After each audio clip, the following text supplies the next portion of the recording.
Hi, my name's Ines. I'm 20 and I have an individuality complex.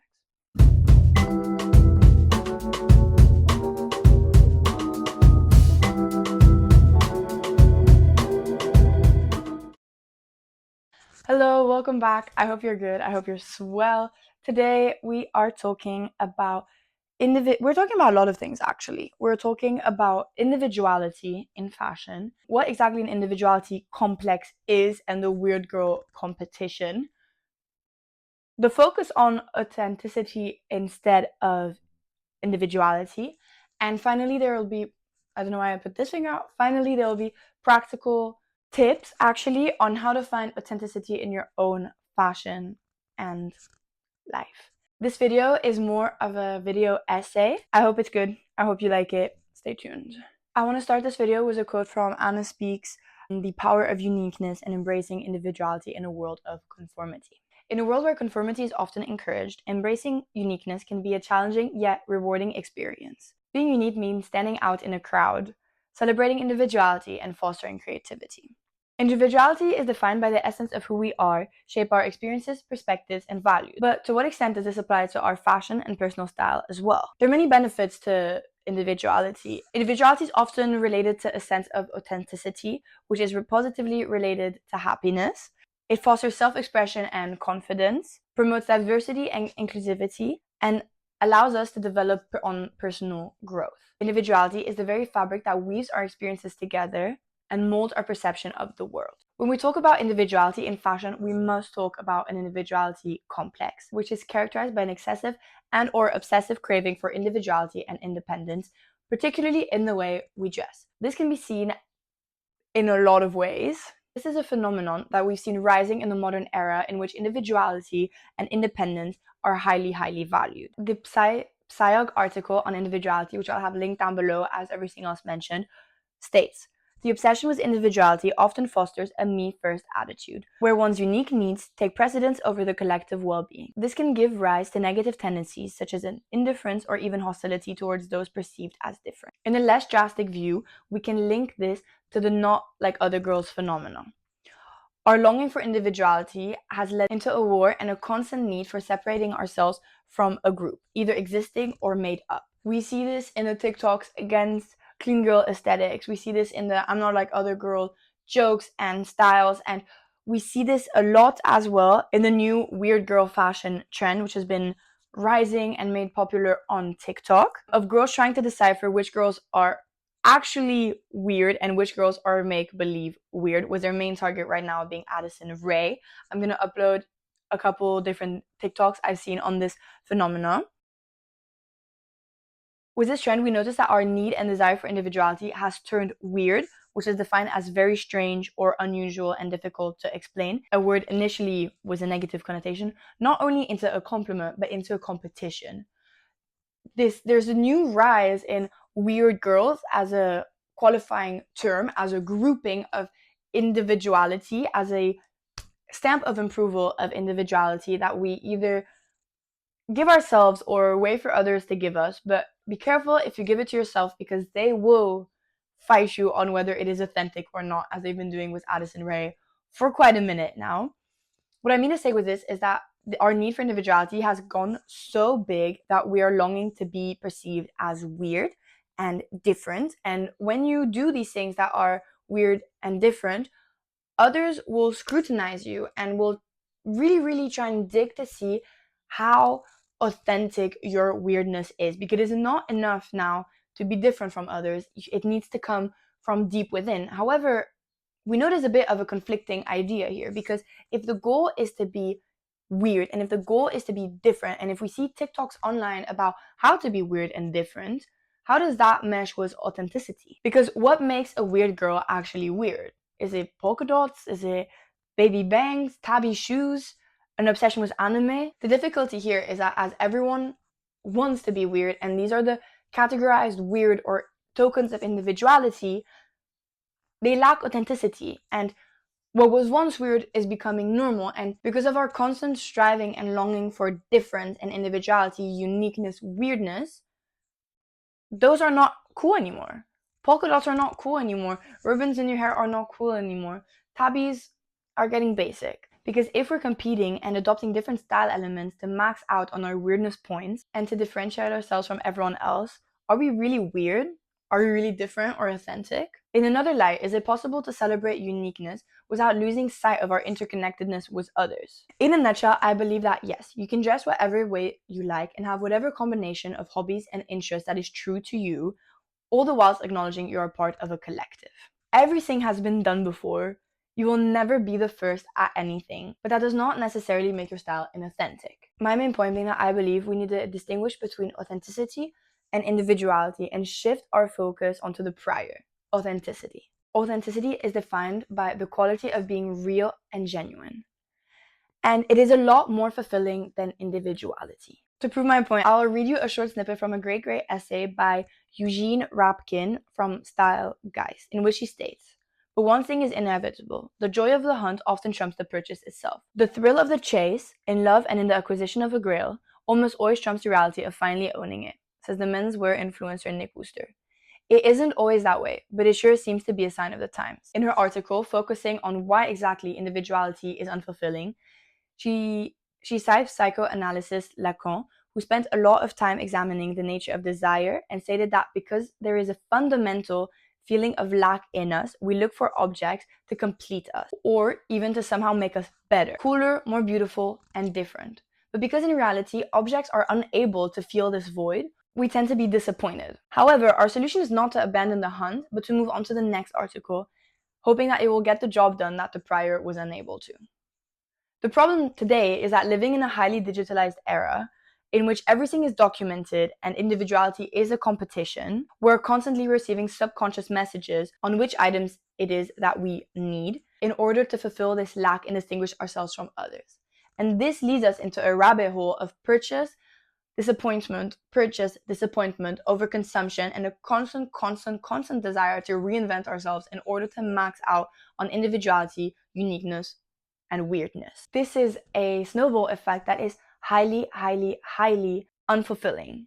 And this is where authenticity comes in, dressing and living in a way that speaks true to us individually. So as you can tell, individuality and authenticity are highly linked. But the difference is that our main focus with individuality is to separate ourselves from others and show how we are different, how cool and unique and not like the others we are. Whereas authenticity, although often leading to a certain sense of individuality, is more based on living and dressing in a way that is true to you. That means that you might still dress a bit weirdly, but you're not dressing weirdly to max out on weirdness point. You're dressing quote unquote weirdly because that's what you like.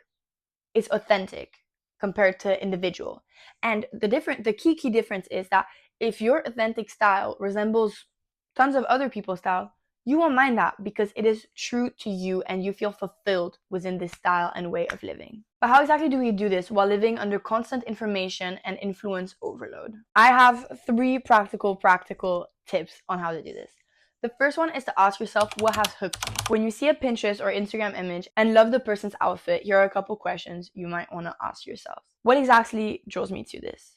Is it the outfit itself or the person in it? One tip for this is to cut off the head of the photo and see if you actually still like the outfit, because sometimes we'll just see the coolest Ikra ever in a black top and black jeans and we'll be like, this is the outfit I need, although you've actually been wearing that exact outfit for years and having her specific jeans won't change anything as long as you are not her. Is it one specific piece or the entire outfit? Because this might help us in avoiding purchasing a whole outfit, a whole style, when in reality the actual thing that was striking this emotion in us was one item. What about this piece draws me in? What emotion, subtext, identity does it convey? Is it the shape, color, texture, or pattern? And then, do I actually appreciate the shape, color, pattern, or have I simply seen it so often? In her Substack article, which again will be linked down below, Jessica Elise states, "Rarely do I acquire exactly what I see. Instead, I try to figure out what has hooked me, and often the answer is an emotion. Something in a spectacle resonates, and I ask myself, how can I channel or align my presentation with that sentiment?" What is meant here is that when you see something online you love, instead of immediately commenting, "Oh my gosh, send a reference," think about what it is that drew you in, what emotion that item has sparked. And then you can see if there's anything you have at home that sparks the same emotion. And if not, you can think of what items might spark that emotion in you. You'll find yourself a lot more sensitive to the articles you look at in shops or online, which means that you'll actually acquire elements that will lead to this emotion. And although this might take some time to work on, because it is hard actually when you think of it to think, why did I buy this? But this is a skill and a muscle you build over time. And by really fostering this, you'll make sure that each purchase is satisfying and fully aligned with your sense of self. The second tip is that when you're sick of your clothes, ask yourself the same questions. This will help you avoid repeating errors. When you have an item of clothes that you bought, particularly if it's something you bought and haven't worn much, ask yourself why that is. And this will help you to avoid making similar purchases in the future. When I say similar purchases, I don't mean buying the same item, because hopefully you're not quite that silly, but it will help you understand, like, what did I expect to get from this item and what is actually missing? By knowing what's missing, you can identify that in future elements you might want to buy, because it is completely normal for our style to change and develop over time. However, it is not normal for us to fit into a whole new aesthetic each season and to completely revamp your closet for it. So when throwing things out, ask yourself, especially if you didn't have that item for a very long time, why did I buy this in the first place and why do I not like it anymore? And did I ever truly like it? And then the last tip, which goes for all aspects of life, is if it's not a hell yes, it's a hell no. When shopping, do the same thing. If it doesn't in the shop inspire whatever feeling it is you want it to inspire in you, don't get it. If you're uncertain about a piece, regardless of the price, don't get it. If you don't love it in the dressing room, there's no way you're gonna love it at home. There's nowhere you're gonna reach for it. And by having a bunch of random items you bought because they were there, that's not ringing true to you at all. None of those items will feel like they're authentically yours. What exactly happens once you finally start dressing authentically? As I mentioned a couple times, there will be a sense of actual satisfaction when shopping, because you only buy stuff you genuinely love, because you understand what it is you love and appreciate. Over time, you will build a sort of emotional attachment to your clothes and a sense of belonging, as in, these are not just pants, these are my pants. They reflect my style.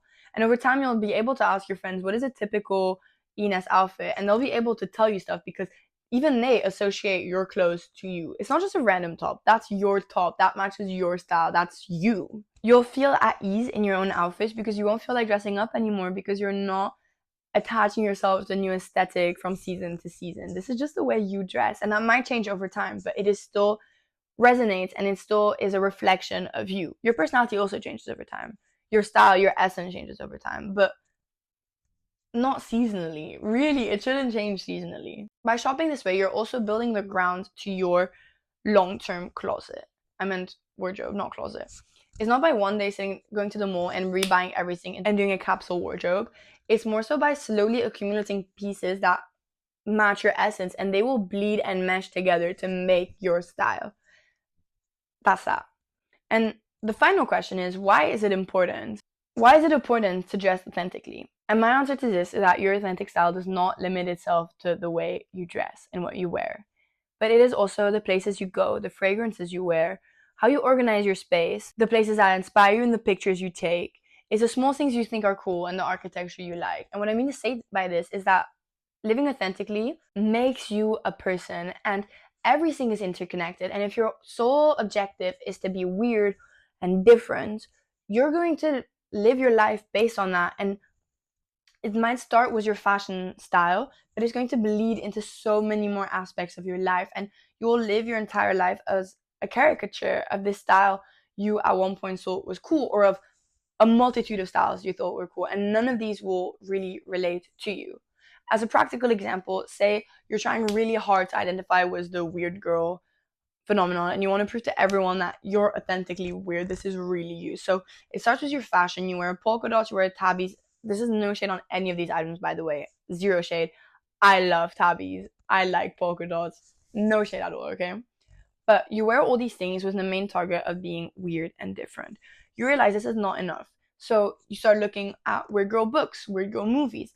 You start watching weird girl series. You ask for only weird girl wishlist items for Christmas. And all of a sudden, your entire persona is based on this weird girl phenomena. And you realize that all of the things around you, all of the things you base your life around, do not resonate with you. So what I mean by this is that I think fashion is the first element to start authentically, and then that will bleed into the rest of your life. And I think knowing yourself and living true to yourself is one of the most deeply satisfying ways to live your life. And you don't want to look back 50, 60, 70 years from now and think, none of this was me. None of this at all was me. And also, these TikTok wars and individuality complexes are getting ridiculous. And we need to stop this right now, because I don't want to open TikTok and be embarrassed because I like whatever was in 2 weeks ago. That's silly. Let's not do that. Okay? And I want to end this video on one last keynote, and that is to take everything you see online with a big fat pinch of salt, including my own videos, including whatever style videos I've made, and to step into life with your critical thinking helmets on. For everything, think about things. Don't just fall into whatever fashion's in. Think about it. Think about every single thing. When you see someone recommend something, think about it. Do I like this? No, I don't. Then it's not for you. It doesn't apply. Critical thinking cap on at all times, please. Or not. You do you. I don't really know either. Anyway, like, follow, comment, subscribe. I have more similar videos and I want to make more similar videos. Let me know what you think. Please, please, please. I want to know your hot takes. I want to know if there's anything you disagreed or agreed with. And I hope to see you again very soon.